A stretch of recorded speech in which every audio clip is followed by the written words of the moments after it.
आप सभी को मेरा नमस्कार। मैं हूँ रुबीना और आज का वीडियो होने वाला है बहुत ही खास, क्योंकि मैं लेके आई हूँ JNVST 2026 का रजिस्ट्रेशन फॉर्म और ये किस तरीके से भरा जाता है और क्या क्या क्राइटेरिया रहता है। आज इस वीडियो में जो है मैं सब बताने वाली हूँ।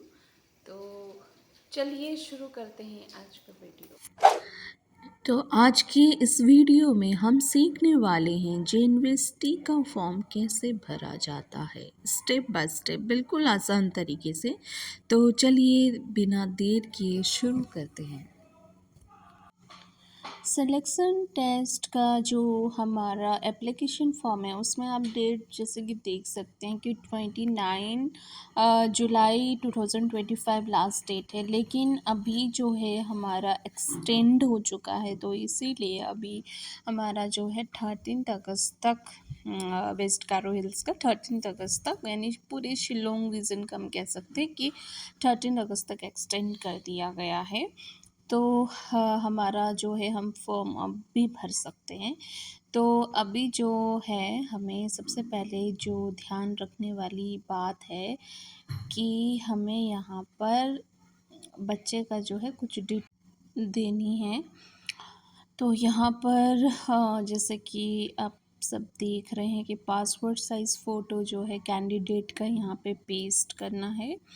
और उसके बाद जो है यहाँ पे दिया हुआ है कि certified the information given below are correct in respect of school का नाम आप यहाँ लिखिए जहाँ पे बच्चा जो है 5th क्लास पढ़ रहा है, जिस स्कूल में उसका नाम लिखे। उसके बाद जो सेकंड में name of student who is studying in class 5th है ना, कि क्लास 5 में जो बच्चा पढ़ रहा है उसका नाम यहाँ पे आप दे दीजिएगा। फिर उसके बाद name of school and interested to apply for Jawahar Navodaya Vidyalaya selection test, जो इंटरेस्टेड है वो नेम ऑफ कैंडिडेट जो है यहाँ पर भरे इन ब्लॉक लेटर, यानी कि कैपिटल लेटर में भरना है इसमें।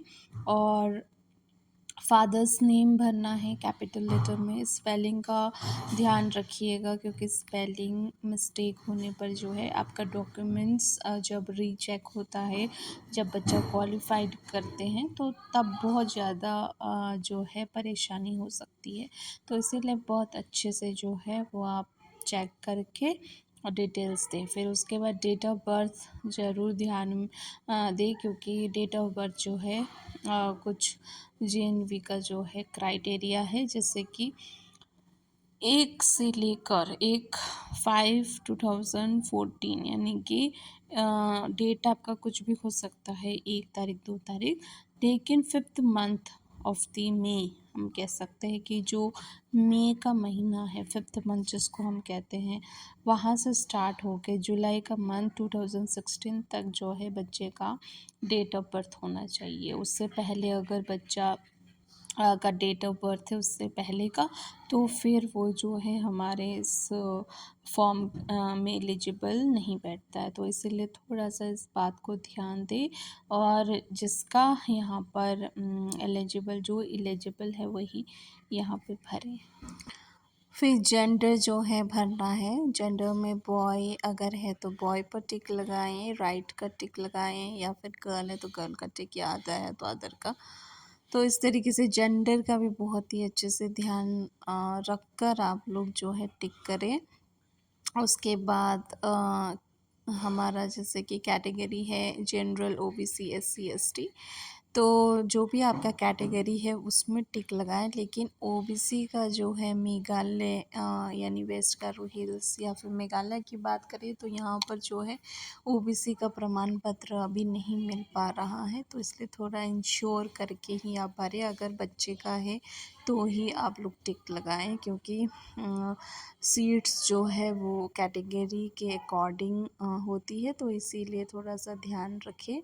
जनरल है तो कोई प्रॉब्लम नहीं है, लेकिन अगर SC ST आप कोई भी दे रहे हो अपना कैटेगरी, तो थोड़ा ध्यान रख कर दे, क्योंकि बाद में जो है बच्चा जब क्वालिफाइड होता है तो थोड़ा प्रॉब्लम उसमें फेस करना पड़ता है, तो इसलिए थोड़ा ध्यान में रखें।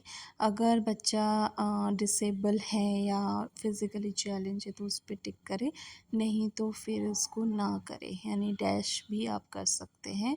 अगर आपका बच्चा एज़ सच कुछ फेस नहीं कर रहा है तो फिर आधार नंबर दें, अपना पैन नंबर दें, परमानेंट एजुकेशन नंबर। अगेन बहुत ही इम्पॉर्टेंट एस्पेक्ट है ये भी, क्योंकि परमानेंट एजुकेशन नंबर जो है आपका बच्चे का पूरा डिटेल्स उसके अंदर होता है, और ये जो है आपको अपने स्कूल से ले सकते हैं। फिर उसके बाद आपको अपना एड्रेस यहाँ भरना है, ईमेल आईडी अगर है तो, एनुअल इनकम कितना आपका सालाना जो मतलब इनकम है वो भर सकते हैं, and medium of examination most important है अगेन, क्योंकि मीडियम ऑफ एग्ज़ामिनेशन बच्चे का, अगर बच्चे को इंग्लिश भाषा अगर वो समझ पाता है और वो लिख पाता है तो ही वो भरे, वरना जो है वो अलग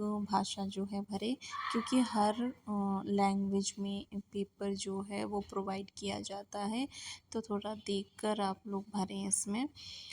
फिर आपका रिलीजन, हाँ आपका हिंदू है तो हिंदू भरें, आप इस्लाम है तो इस्लाम भरें, तो उस तरीके से जो है भरना है। देन आपको थर्ड फोर्थ फिफ्थ का जो है बच्चे का डिटेल्स देनी है, स्कूल नेम, जो आपका बच्चा पढ़ा है जिसमें, तो थर्ड में अगर अलग स्कूल पढ़ा है तो उसका अलग नेम हो सकता है।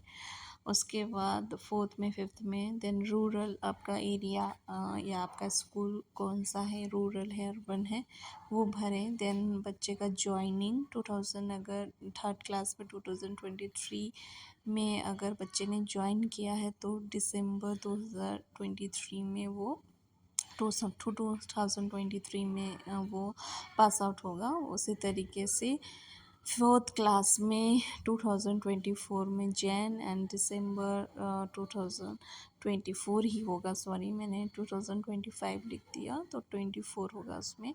देन फिफ्थ क्लास में भी 2025 में ही वो पास आउट करेगा, तो इस तरीके से भरें। फिर ब्लॉक जो है मोस्ट इम्पॉर्टेंट है कि ब्लॉक आपका कौन सा है, जैसे वेस्ट गारो हिल्स में 7 ब्लॉक है तो आपका कौन सा ब्लॉक है, तो अच्छे से देखकर भरें, चेक करें फॉर्म भरते वक्त, क्योंकि आपके बच्चे का सेंटर जो है आपके ब्लॉक में ही मिलेगा, घर के पास ही मिलेगा। अगर आपने गलती से कोई दूसरा ब्लॉक भर दिया तो फिर उसमें फिर प्रॉब्लम हो जाएगी, तो इसलिए थोड़ा सा देख लीजिएगा। देन कैंडिडेट का सिग्नेचर, पेरेंट का सिग्नेचर, अगर हेड मास्टर का है तो हेड मास्टर का सिग्नेचर, लेकिन अगर हेड मास्टर किसी कारण से नहीं मिल पाते हैं तो कोई बात नहीं, उसके लिए छूट हो सकता है।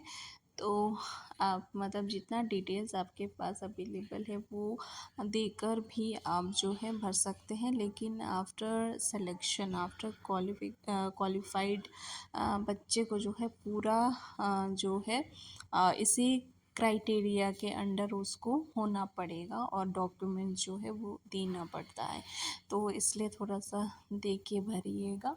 और ये हर जेएनवी का अलग होता है, तो वेस्ट गारो हिल्स में जो जेएनवी है हमारा टिकरी किला, वहाँ पर आके आप ये भर के सबमिट कर सकते हैं। फिर इसको अपलोड हम ऑनलाइन करते हैं, आप भी इसको ऑनलाइन अपलोड कर सकते हैं एनवीएस के जो मेन वेबसाइट है वहाँ पर जाकर, लेकिन अगर आप नहीं कर सकते हैं खुद से तो फिर आप स्कूल में आके हमें सबमिट कर सकते हैं।